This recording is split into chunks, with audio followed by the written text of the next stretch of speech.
Delaware Tech, Chemistry 100 only, Unit 6 continued, overview of the four gas laws.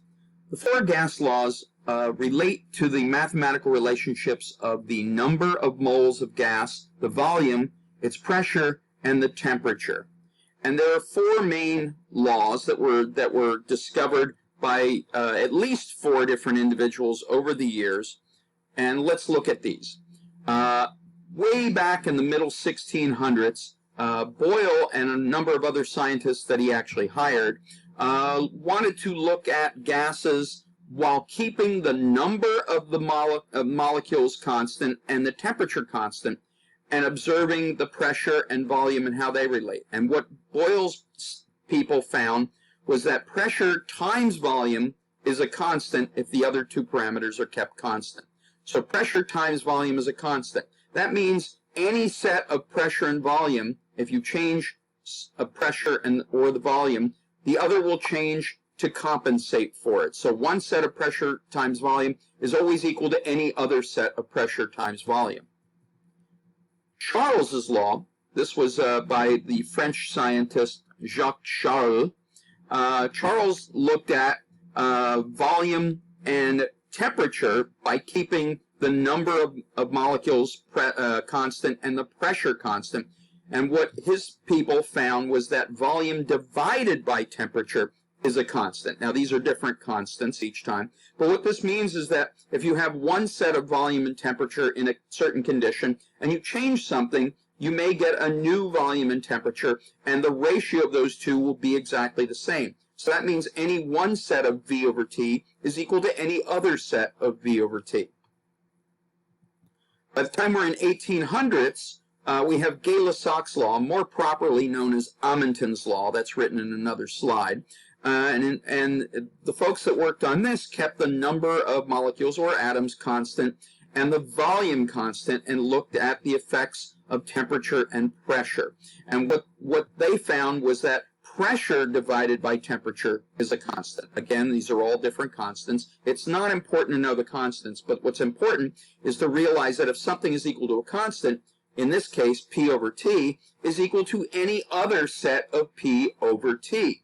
So P1 over T1 is equal to P2 over T2, any set. So each of these can be turned into a usable formula.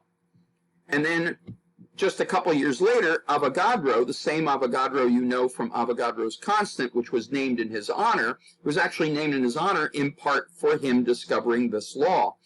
Avogadro kept the temperature and pressure constants, so he focused on the number of particles and the volume. And what he found was that the volume divided by the number is another constant. So that means any one volume divided by any other, by its number of particles is equal to any other volume divided by its number of particles. So we have these four laws. Let's talk about what they mean in practical terms. Boyle's law says that pressure times volume is a constant, or pressure 1 times volume 1 is equal to pressure 2 times volume 2, or any other set of pressure and volume conditions, as long as you keep the number of particles constant and the temperature constant. But when do we experience that? Well, if you have gas in a piston, like in an air pump, or a piston in your car, or even if you squeezed a balloon and made it smaller or made it bigger, when you squeeze something, make it smaller, in other words, the volume goes down, the pressure will go up. When you open up the volume, the pressure goes down. You squeeze it tighter, the pressure goes up. And that's all Boyle's law is saying. They're saying that the pressure and the volume are inversely related. One goes up, the other will go down. And it doesn't matter which of these two I'm talking about. Charles's law is a ratio here. V over T is a constant. And all the other three here are also ratios. And this makes things actually somewhat easy, because what it means is that if you change either one of these, the other will do the same thing. In other words, if I heat up gas, if I'm keeping the number and pressure constant, if I heat up gas, the volume will get bigger. Well, you already know that from things where if I heat up a soda can that has gas in the top of the soda can, I know if I shake it too much, the can will actually get larger. It'll start bubbling up because the gas will expand so much. So if you heat something up and you keep the pressure and number constant, the volume has to expand to compensate for the temperature. Likewise, if the temperature goes down, the volume goes down. So in each of the three cases from Charles's law, Amundsen's law, and Avogadro's law, in each of these cases, if one goes up, the other goes up. If one goes down, the other goes down. The only one where they're inversely related is Boyle's law. One goes up and the other goes down. But in Charles's, Amundsen's, and Avogadro's, if one goes up, the other goes up. Amundsen's law said, let's keep the pressure constant and the number constant. You can imagine a pressure cooker. When you heat the pressure cooker up, well, the volume can't change. It's a steel container. And the number can't change because it's sealed. The only thing that can change in response to the temperature is the pressure. And likewise, if I cooled it down, the pressure would go down. Why? Because when I'm heating things up, I'm making the molecules move faster, they're slamming against the walls harder, and we end up with more pressure. And if you cool it down, the opposite happens.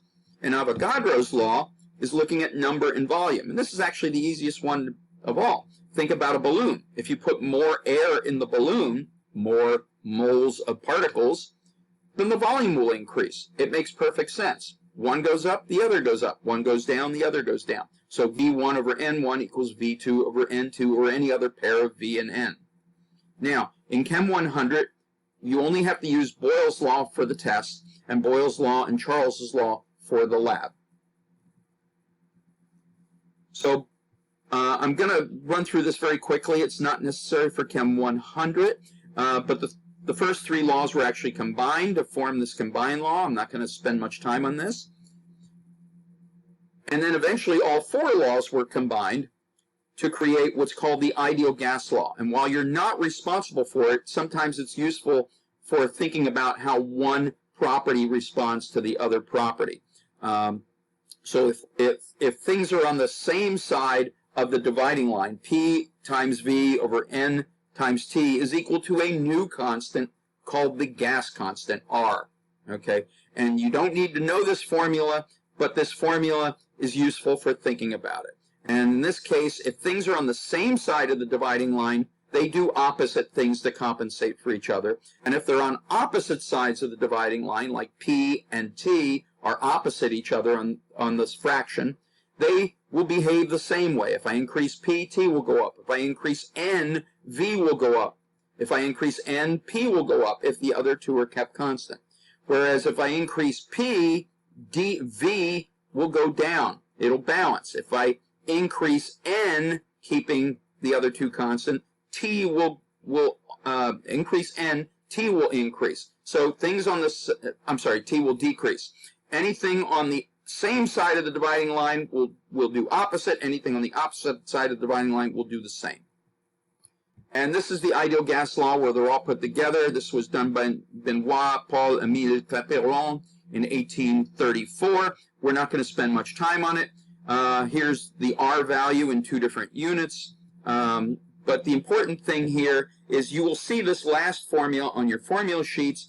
P1 V1 over N1 T1 is equal to P2 V2 over N2 T2. Why is this important? Well, I'll show you how each of the laws comes from that. So this is the rule about same side does the opposite side does the same. Again, I'm not going to spend much time on this. But if you start with this law that any set of PV over NT is equal to any other set of PV over NT, and you take that law and you write it 4 times. In the first case, if we just assume, if we set up an experiment where the N is constant, in other words, N1 is the same as N2, and the T is constant, T1 is the same as T2, I can cancel those, and I'm left with Boyle's law.